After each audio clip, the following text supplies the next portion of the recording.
How to achieve more flow in your thesis writing. Hi, I'm Gabby from mythesiscoach.com, and today I am addressing the topic of flow in thesis writing.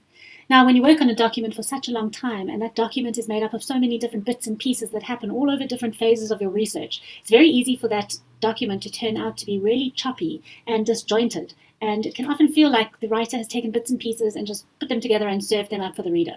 Now, this is a problem because remember, a thesis is a coherent document. It needs to, within each paragraph, within each section, within each chapter, and throughout the whole document, there needs to be that line of cohesion running through and that line of flow. And so what I want to talk about in today's video is 3 ways that you can bring more flow into your thesis writing. And we're going to look at it at 3 levels. Firstly, on a paragraph level, then on a section level, and then on a chapter level. And as always, these are really implementable, simple things that you can do to increase your flow and thereby improve your writing.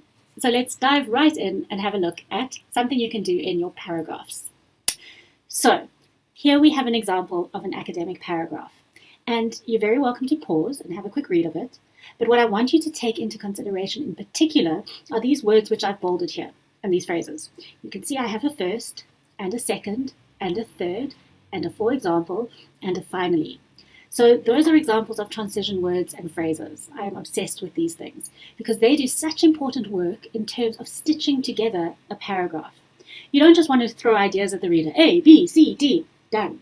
Because then the reader has to do the work of weaving those things together and trying to figure out how they relate to each other. No, instead, you want to build that flow into your paragraph by using transition words and phrases like this one. Now, if you Google, you will come across huge lists of examples of these transition words and phrases. Some of my favorite ones are things like moreover, furthermore, for example is a great one. Oh, I've got it over there. Contrastingly is another excellent one because there are so many of these and they do such important work in terms of building in flow within your paragraphs. So that is way number 1. Let's look at way to build in flow number 2, and that's within the sections of your chapters.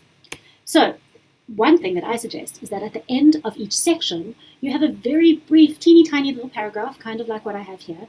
And what that paragraph does is it sums up what has come before in the section and also points the reader to what's coming next. So for example, I've said here, this section provided an overview of innovative teaching methods in higher education. In the next section, one of these methods, PBL, is discussed in more detail.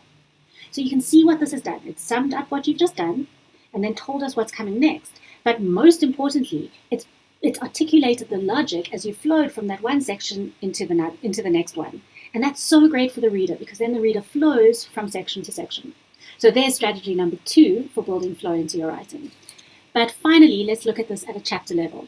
And very similar to what I just suggested with the sections, I always advocate for doing something similar at the end of each chapter. So have a look at this example.